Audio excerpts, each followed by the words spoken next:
where Christ is a cure for culture and conversations create fertile ground for change. You can follow us at Antidote TV, the Antidote TV show on Facebook, antidotetelevision.com.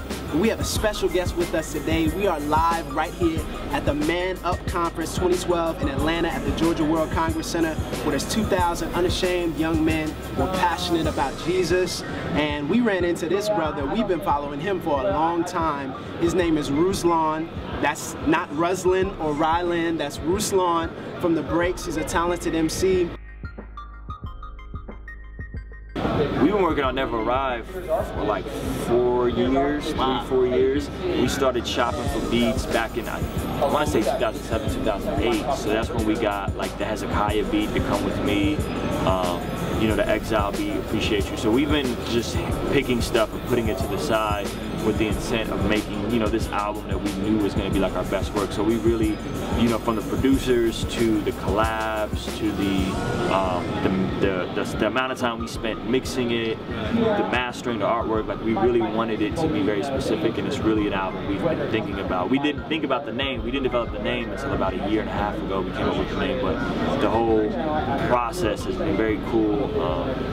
And so we did all that in about a couple years time spent, and then we went in and re-recorded all the vocals and really finished everything in, I mean, like 2 weeks, you know, and then spent another couple weeks mixing and mastering it. So yeah, long process. Yeah, clearly.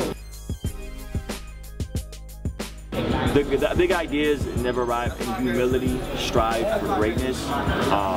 Remember that you'll never arrive in this lifetime, but you should still strive to be excellent. You should still strive to be the best you that God created you to be. And so it's this balance between ambition and wanting to become successful and wanting to leave a great legacy and wanting to leave inheritance for our grandchildren and these good godly desires, but at the same time keeping that check in the spirit of humility that Christ exemplifies when he walked on the earth. You know, I think he's the ultimate example of never arriving.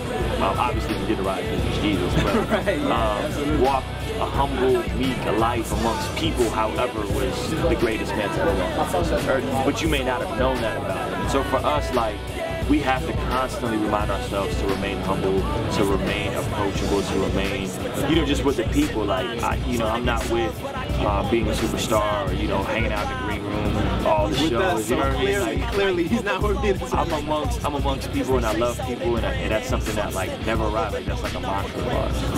Yeah, it was interesting in that first session about ManUp. John Doe said that we men who are nothing spend our entire life striving to be something, and God or Jesus, who is everything, spent his whole life striving to be nothing. You know, and it was nuts. Like it was crazy. And talk to us about like just one of your favorite tracks on Never Arrive. Something that kind of encapsulates. I know there's so many good ones, but it's just one track. I'd say for me, my favorite track is the title track, only because of the process that went into that. Like we would like Lecrae offered to be on the album, which for all you aspiring artists, don't just approach Lecrae and ask him to be on your album. That's not a good look.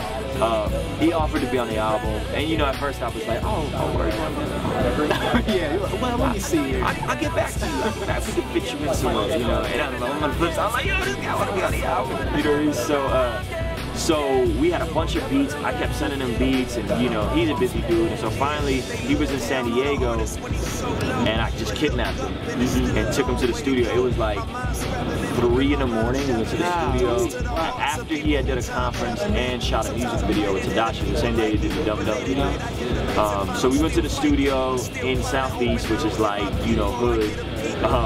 He goes in and we're sitting there, and when I write music, I don't write anything down. It's kind of like punching bars and whatever. So there's only a few people that have seen me create, and there's Belief, and Lecrae is one of them. So I'm sitting there trying to do my rap in the booth. He writes his 20-bar verse in like 15 minutes.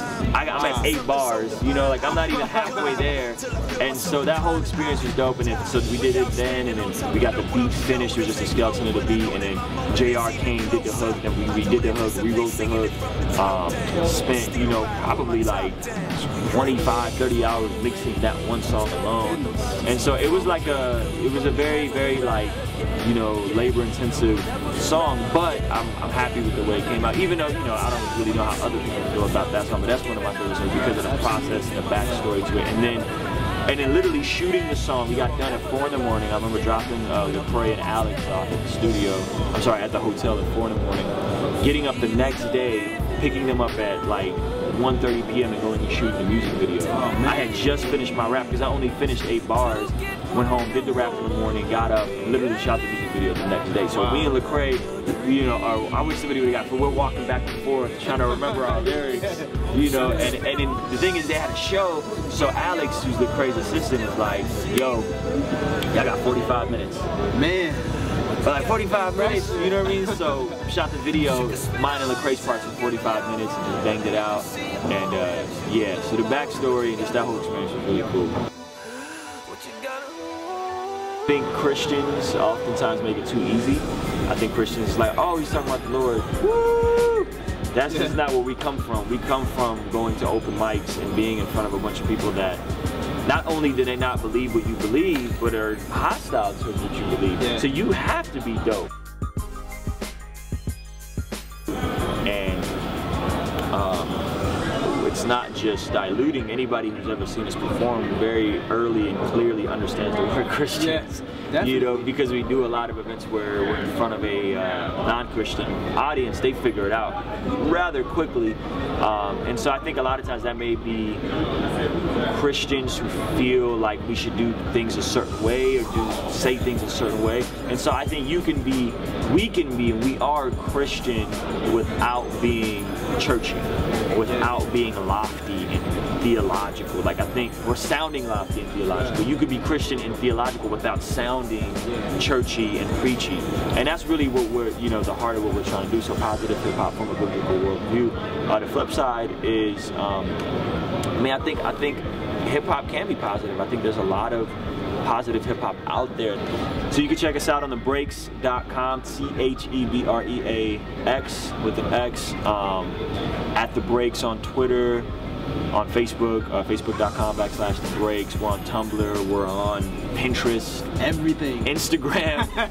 So you can check us out, just theBREAX, one word. Hit us up with a tweet. You know, we reply back to everybody.